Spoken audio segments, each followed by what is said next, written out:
अब देखते हैं प्रश्न क्रमांक 30। देखिए क्या दिया हुआ है, यदि fx, तो fx का 3 मान दिया हुआ है, तो a के किन मानों के लिए limit x tends to a fx का अस्तित्व है। तो हमें यह बताना होगा कि a का ऐसा कौन सा मान होगा जिसके लिए limit x tends to a fx का अस्तित्व होगा। ठीक है, तो देखिए fx क्या दिया हुआ है, fx equal to modulus of x plus 1 पहला दिया है, दूसरा 0 दिया है, और तीसरा मॉडुलस ऑफ x माइनस 1 पहला दिया है अगर x का मान छोटा होगा 0 से, दूसरा अगर x का मान बराबर होगा 0 से, और तीसरा x का मान अगर बड़ा होगा 0 से। ठीक है, तो हमें चेक किसमें करना है, limit x tends to a fx। हमें यह बताना है कि a का ऐसा कौन सा मान होगा जिसके लिए जो दिया गया फंक्शन है उसका अस्तित्व होगा, सीमा का अस्तित्व होगा। ठीक है, लिमिट एग्जिस्ट करेगा।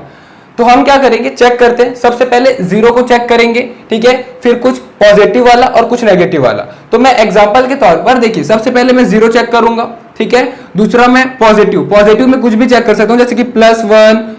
+5 +6 कुछ भी कर सकता हूं। ठीक है, और नेगेटिव में -1 या -3 -6 कुछ भी कर सकता हूं। ठीक है, यानी कि बेसिक ये 3 मान पर हमें चेक करना है। ठीक है, एक पॉजिटिव, एक 0 और एक नेगेटिव। तो सबसे पहले मैं 0 के लिए चेक करता हूं। ठीक है, इसका मतलब a बराबर 0 के लिए चेक करता हूं। ठीक है, जब a का मान 0 होगा तब तो क्या हो जाएगा, देखिए सबसे पहले लेफ्ट हैंड लिमिट निकालेंगे तो क्या होगा, limit x tends to a minus होगा। ठीक है,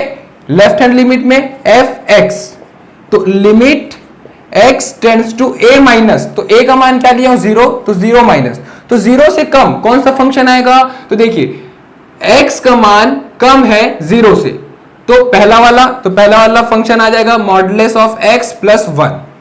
देखिए क्या हो जाएगा, लिमिट ये चेंज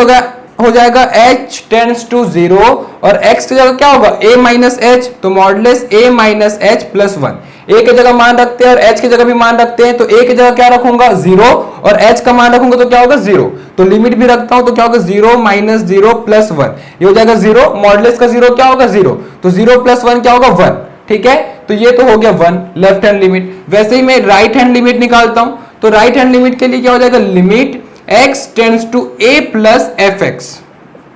तो लिमिट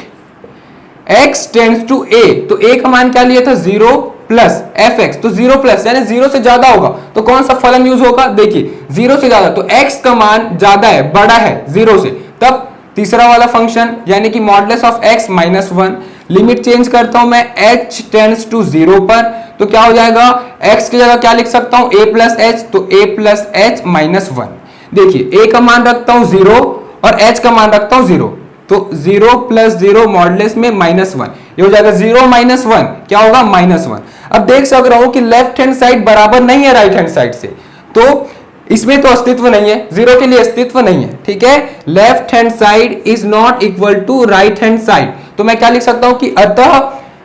a टेंड्स टू 0 के लिए सीमा का अस्तित्व नहीं है। ठीक है, अब देखिए, अब मैं क्या +1 के लिए चेक कर लेता हूं और -1 के लिए चेक कर लेता हूं। देखिए मैं -1 के लिए चेक करता हूं। ठीक है,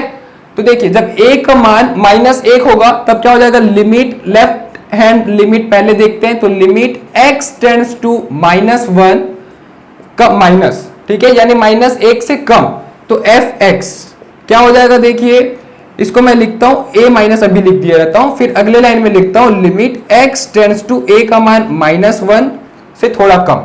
तो क्या होगा, देखिए -1 से कम यानी कि वो 0 से भी कम होगा, तो 0 से कम, तो देखिए 0 से कम x का मान, तो क्या होगा, पहला मॉडुलस ऑफ x प्लस 1। ठीक है, तो देखिए क्या हो जाएगा, ये लिमिट चेंज करूंगा तो limit h tends to 0, x की जगह क्या लिखूंगा a minus h plus 1, a और h का मान रखता हूं, तो देखिए a का मान क्या है -1, तो -1 हो जाएगा, माइनस h का मान क्या हो जाएगा 0 प्लस 1, -1 माइनस 0 क्या होगा -1, जो कि मॉडुलस में है तो ये 1 हो जाएगा, तो 1 प्लस 1 ये क्या हो गया 2। ठीक है, अब उसी तरीके से मैं राइट हैंड लिमिट निकाल लेता हूं, तो limit x tends to a plus fx, तो देखिए क्या हो जाएगा, limit x tends to a plus, तो -1 प्लस, तो -1 से ज्यादा, तो -1 से ज्यादा मतलब क्या होगा, फिर भी वो 0 से छोटा ही होगा, तो x का मान छोटा होगा 0 से, यानी कि फिर से पहला ही वाला फंक्शन यूज होगा, तो मॉडलेस ऑफ x प्लस 1 ये फिर से आ जाएगा, तो क्या हो जाएगा, लिमिट को चेंज करूंगा तो लिमिट h टेंड्स टू 0, तो ये क्या हो जाएगा, x की जगह a प्लस h प्लस 1, ठीक है। तो a और h का मान रखता हूं, तो a का मान देखिए क्या है, -1, तो -1 प्लस h का मान क्या है 0, तो ये हो जाएगा 0 प्लस 1, ये क्या होगा -1 मॉडुलस में प्लस 1, ये हो जाएगा 1 प्लस 1 2। अब देख सकते हैं कि यहाँ पे लेफ्ट हैंड लिमिट बराबर है राइट हैंड लिमिट के साथ, इसका मतलब ये दोनों बराबर है, तो मैं बोल सकता हूं कि सीमा का अस्तित्व है। तो इसी प्रकार से अगर +1 के लिए भी अगर चेक करोगे, ठीक है, प्लस जैसे कि मैं -1 के लिए चेक किया हूं, 0 के लिए चेक किया हूं, +1 के लिए भी चेक करोगे तो लेफ्ट हैंड लिमिट और राइट हैंड लिमिट दोनों बराबर आएगा, करके देखिएगा, ठीक है। मैं माइनस वाला इसलिए किया ताकि थोड़ा सा मुश्किल हो सकता था ये, और +1 वाला तो इससे भी इजी होगा, ठीक है। तो मैं ये बोल सकता हूं कि सभी a के लिए इसका मान क्या है, देखिए पॉजिटिव के लिए इसका अस्तित्व है, ठीक है, नेगेटिव के लिए भी अस्तित्व है, लेकिन खाली 0 के लिए अस्तित्व नहीं है। तो सभी a के लिए अस्तित्व है, लेकिन a का मान अगर 0 होगा तो इसका अस्तित्व नहीं है, यानी कि सभी a और a is not equal to 0 के लिए क्या लिख सकता हूं मैं, limit x tends to a f(x) में सीमा का अस्तित्व होगा, ये हो जाएगा आंसर।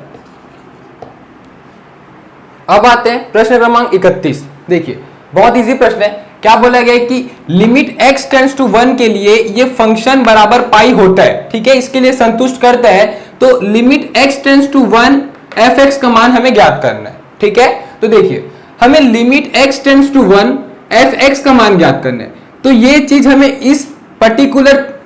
फंक्शन फलन में मिलेगा, ठीक है। क्यों, देखिए limit x tends to 1 f(x), तो इसका एक पार्ट है ये, ठीक है, तो हमें इसको कुछ करने की जरूरत नहीं, इसी में से इसका उत्तर मिल सकता है। तो देखिए हम क्या करेंगे, ये लिमिट x टेंड्स टू 1 ये पूरे के लिए, तो मैं सबको अलग के साथ भी कर सकता हूं, अलग अलग के साथ पूरा सेपरेट कर देता हूं। तो देखिए क्या हो जाएगा, लिमिट x टेंड्स टू 1 पहले f(x) के लिए होगा, फिर माइनस, फिर लिमिट x टेंड्स टू 1 2 के लिए होगा, ठीक है। सबसे अलग कर देता हूं लिमिट को, ठीक है, तो लिमिट x टेंड्स टू 1, अब इस पूरे के साथ लिख देता हूं x² माइनस 1, ठीक है, बराबर पाई। अब देखिए मैं क्या करूंगा, ये limit x tends to 1 f(x) इसको ऐसे ही रहने देता हूं, minus limit x tends to 1 का 2 ये दिया हुआ है। देखिए जो भी लिमिट लगता है, सीमा लगता है, वो एक फंक्शन या फलन के लिए लगता है, यहां एक नंबर है तो ये क्या हो जाएगा, इसका मान 2 हो जाएगा, तो ये हो गया 2 बराबर, देखिए यहां क्या था पाई, अब ये जो इधर भाग में इधर जाके गुणा में हो जाएगा, तो क्या हो जाएगा, देखिए लिमिट x टेंड्स टू 1 के लिए x² माइनस 1, देखिए इसका मान हम निकालते हैं तो क्या हो जाएगा, पाई इंटू लिमिट x के मान 1 के लिए, तो देखिए यहां पे 1 रखूंगा तो 1 का वर्ग क्या हो जाएगा, 1 माइनस 1 ये हो जाएगा 0, ठीक है, तो 0 इंटू पाई ये हो जाएगा 0, ठीक है। तो इधर क्या बचेगा, देखिए limit x tends to 1 f(x) minus 2, minus 2 इस तरफ जाएगा क्या हो जाएगा, +2, तो ये हो जाएगा limit x tends to 1 f(x) equal to 2, और इसी का तो हमें मान निकालना था, तो ये आ गया उत्तर, ठीक है। अब आते हैं इस प्रश्न वाली का लास्ट प्रश्न, प्रश्न क्रमांक 32। देखिए f(x) दिया हुआ है, 3 फलन दिया हुआ है 3 डिफरेंट केसेस के लिए, ठीक है। हमें यह पूछा गया कि m और n का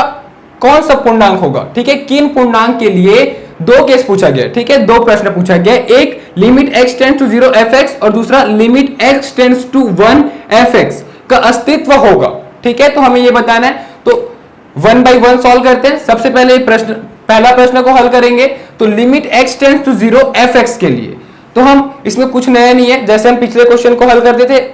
उसी प्रकार इसे भी हल करना है। पहले लेफ्ट हैंड लिमिट को चेक करेंगे, फिर राइट हैंड लिमिट को। तो देखिए लेफ्ट हैंड लिमिट क्या हो जाएगा, limit x tends to a minus होता है f(x),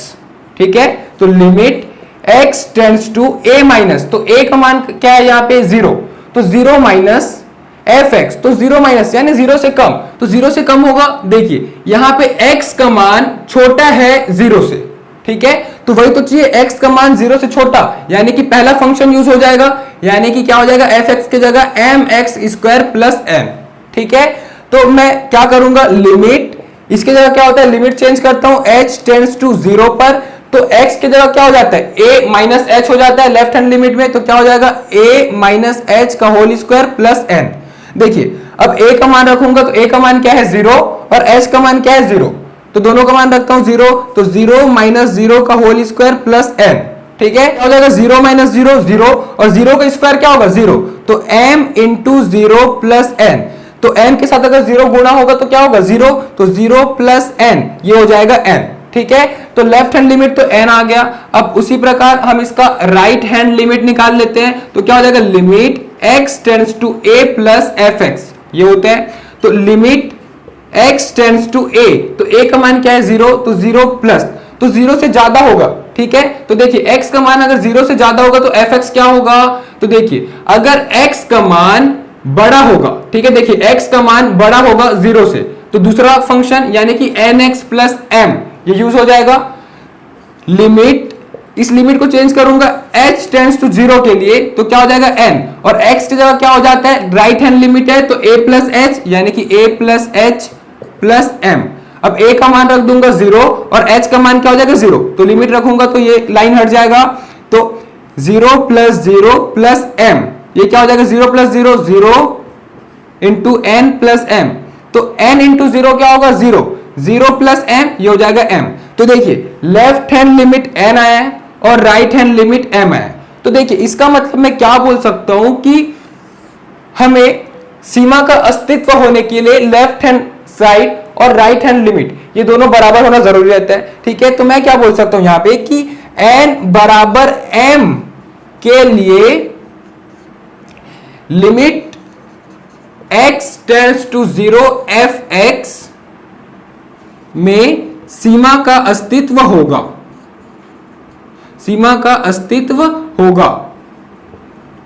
ठीक है, यानी कि देखिए लेफ्ट हैंड लिमिट और राइट हैंड लिमिट का बराबर होना जरूरी है, तो ऐसा पूर्णांक जिसमें n और m दोनों का मान अगर बराबर होगा तब जाके ये जो दिया गया फंक्शन है वो उसका लिमिट एग्जिस्ट करेगा, यानी कि सीमा का अस्तित्व होगा। अब उसी तरीके से देख लेते हैं इसका दूसरा कंडीशन। ठीक है, दूसरा प्रश्न क्या दिया है, limit x tends to 1 fx के लिए। ठीक है, तो देखते हैं m और n का ऐसा क्या पूर्णांक होगा, ऐसा क्या मान होगा जिसमें इसका अस्तित्व होगा। तो सबसे पहले लेफ्ट हैंड लिमिट चेक करेंगे और राइट हैंड लिमिट। ठीक है, तो लेफ्ट हैंड लिमिट के लिए क्या हो जाएगा, limit x tends to a minus fx, तो limit x tends to a minus, तो a का मान देखिए क्या है 1, तो 1 माइनस, तो देखिए अगर x का मान 1 से कम होगा तो कौन सा फंक्शन आएगा, तो देखिए x का मान छोटा है यानी कि कम है 1 से, तो दूसरा फंक्शन यानी कि nx प्लस m आ जाएगा। ठीक है, देखिए ये लिमिट चेंज करूंगा तो h टेंड्स टू 0 हो जाएगा, तो n x की जगह क्या हो जाता है a माइनस h, तो a minus h plus m।